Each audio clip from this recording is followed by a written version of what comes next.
It's time for another one of these, so here it is. We'll be briefly covering 3 different animes that aired during the spring season of 2023. For the most part, the list has been arbitrarily decided upon. The only rule here is that I wouldn't be picking animes that are part of a series that I haven't gotten started on yet, so for an example, I'm not covering Demon Slayer Season 3 here because I haven't watched the 2 preceding seasons or the movie. Other than that, as I said earlier, this list is arbitrarily decided upon. There's going to be spoilers for all 3 of the animes that are listed in the title of this video, so consider that your spoiler warning. We'll begin with the Megumin spinoff, whose actual name is KonoSuba, an explosion on this wonderful world! I contemplated whether or not I should even bother covering this one because I wasn't sure if I'd have much to say on a comedy series like KonoSuba beyond it was funny. Thankfully, the fact that I watched the first season of KonoSuba many years ago came in handy here since it actually added more value to watching this spin-off. The biggest thing is that I think the spin-off captures the essential vibes surrounding Megumin very well. Everything from there being a dedicated class to coming up with cringy monologues to Yunyun having to do all the work in defending the carriages really lines up well with Megumin's tendencies to talk a big game but end up not doing a whole lot 99% of the time. The final episode is the best example of this, where Yunyun accidentally puts herself in a deadlock by paralyzing both the demon and herself. Megumin comes to her rescue, and instead of just blowing up the demon, she spends a whole lot of time reciting all the things Yunyun told her the night before. As she channels her explosion, you can hear both Yunyun screaming for death and the minorly inconvenienced demon internally going over his shit streak of luck from the last couple days.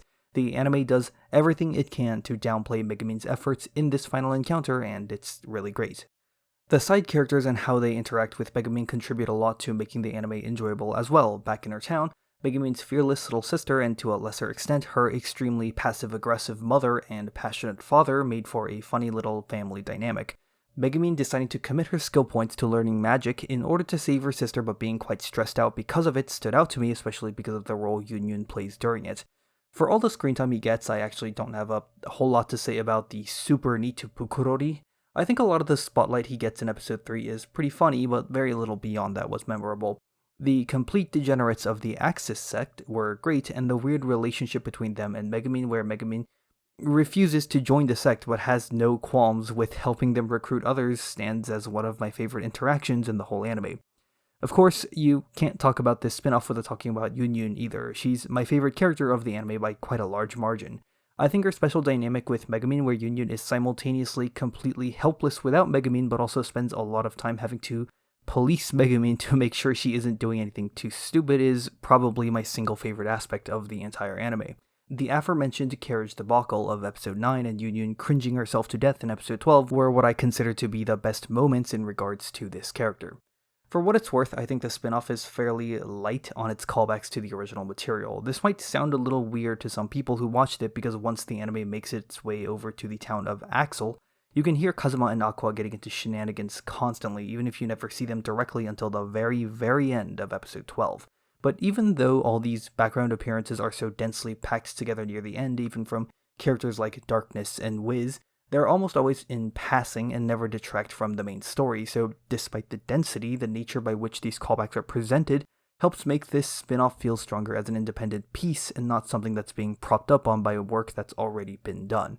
As a side note, I also quite liked learning the origins behind Megumin's staff and her iconic eye patch. It's a cute little moment that adds a nice bit of detail to some of the most distinguishing components of her design. All in all, I really liked it. If you watched any amount of KonoSuba, then I think it's very much worth checking out. I think it'll probably hold up okay for anyone that hasn't seen KonoSuba at least up until the anime gets to Axel, since that's when it starts really leaning into its references to the original material. But then again, spin-offs are almost never intended for an audience outside of the core fanbase, so I think it's kind of a non-issue. The second entry in today's list is Skip and Loafer.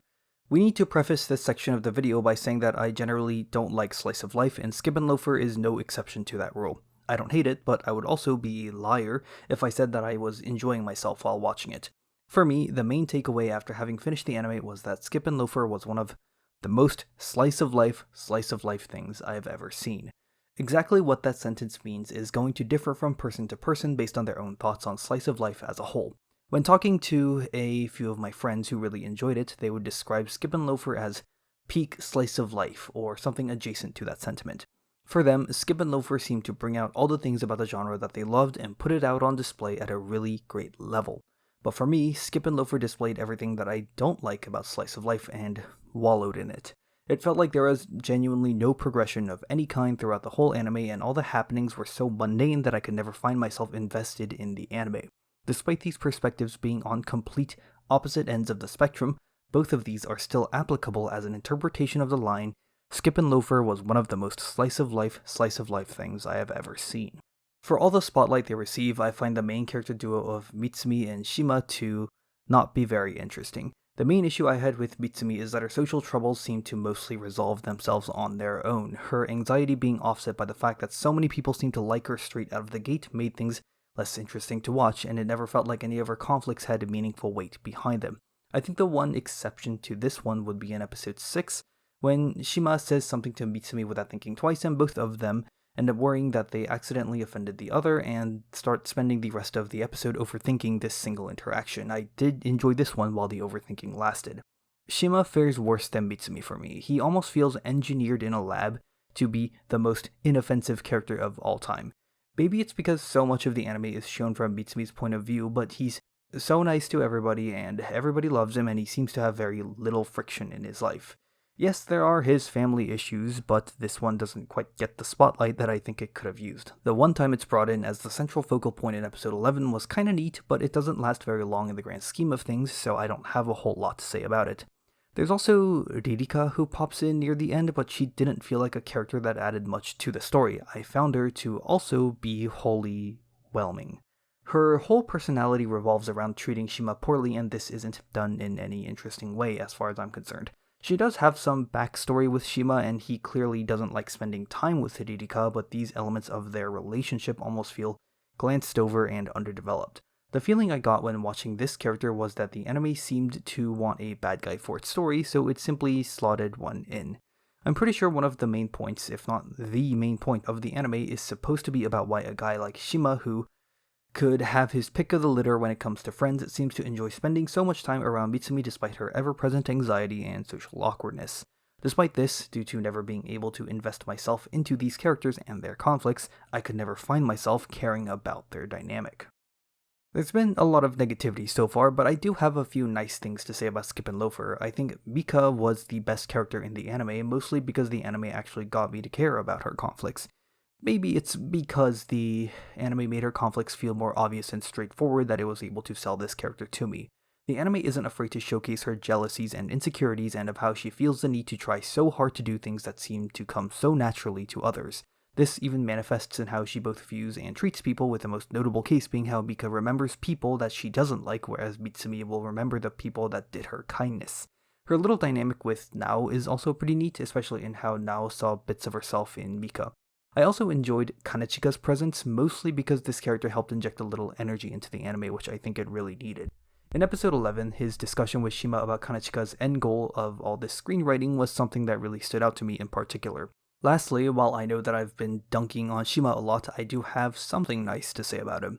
In episode 12, I thought the part where Shima begins addressing himself about his lack of goals or interest in himself was pretty good. He can instantly know exactly what other people want from him, and give them exactly that, but he can't do anything for himself.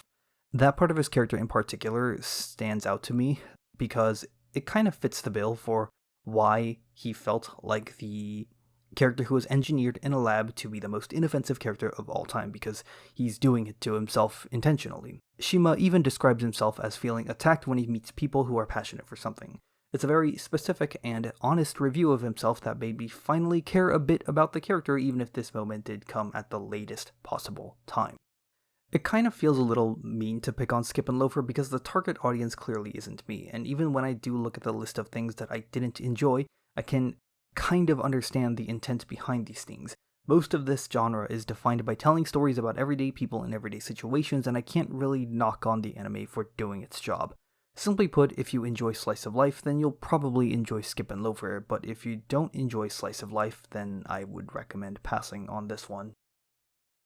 Last on the docket for today is Hell's Paradise.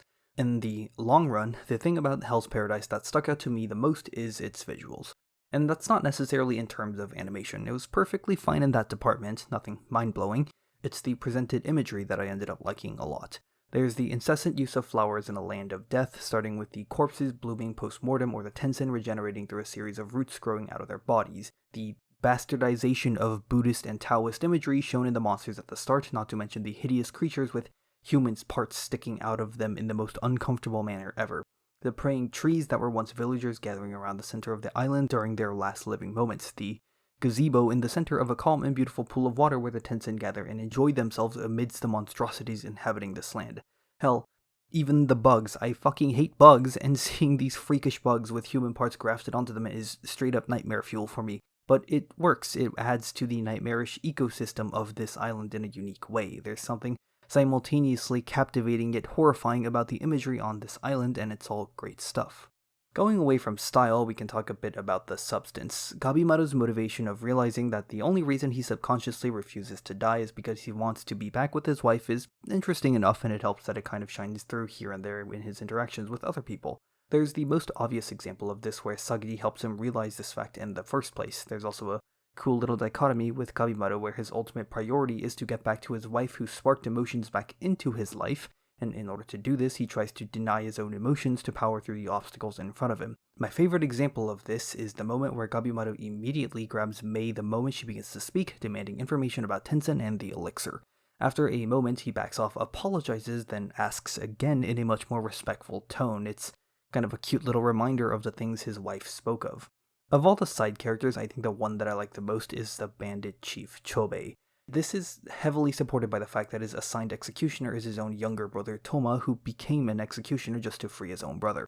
Aside from this dynamic, once Tao gets introduced as a concept in the anime, it's revealed that Chobei is able to see Tao and how it manifests in some of the inhabitants of the island, all without prior knowledge or training in this matter, and he seems to be quite adept at it, more so than a lot of the other people on the island who can do that. It's very Joseph Joestar of him.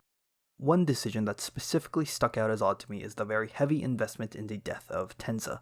Prior to the episode in which he dies, this being 8, his only relevant appearance was in trying to escape the island with Nurugai, discovering that the island is specifically designed to prevent this, and being forced to return. It's a solid sequence, but mostly for Nurugai rather than Tenza, given her perpetual inner conflict about whether she should live on to continue the legacy of her entire village, or if she should die as divine punishment for inadvertently causing the death of her entire village. The visuals of the tentacle monster attacking the ship was pretty neat too. Due to this fairly short amount of screen time prior to episode 8, I didn't really get all that attached to this character, so I ended up not feeling a whole lot about his death when it happened. All the effort that went into putting a lot of detail into his backstory, as well as the emphasis on his sacrifice to save Shion and Nurugai, doesn't necessarily feel like a wasted effort, but it also didn't feel like it hit the mark. In general, I didn't find any of the fights to be too interesting, with the exception of the very final one that takes place over the course of episodes 12 and 13. I found the fight to be mostly just fine throughout episode 12.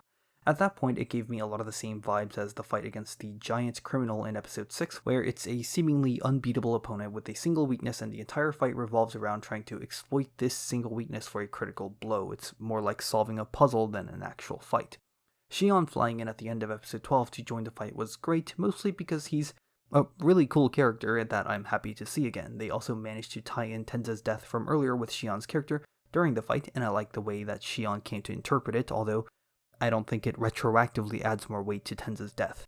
I also enjoy the shot of Shion standing in the distance in the field of flowers that came in the wake of the Tensen's death. The combination of a decent spectacle with the return of a familiar face makes the final fight the one that stood out the most to me.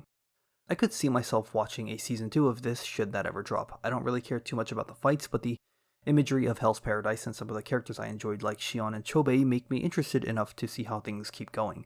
Unlike the other 2 animes mentioned in this video, I don't really have any qualifications to tie to a recommendation, mostly because I can't think of any. I enjoyed it well enough.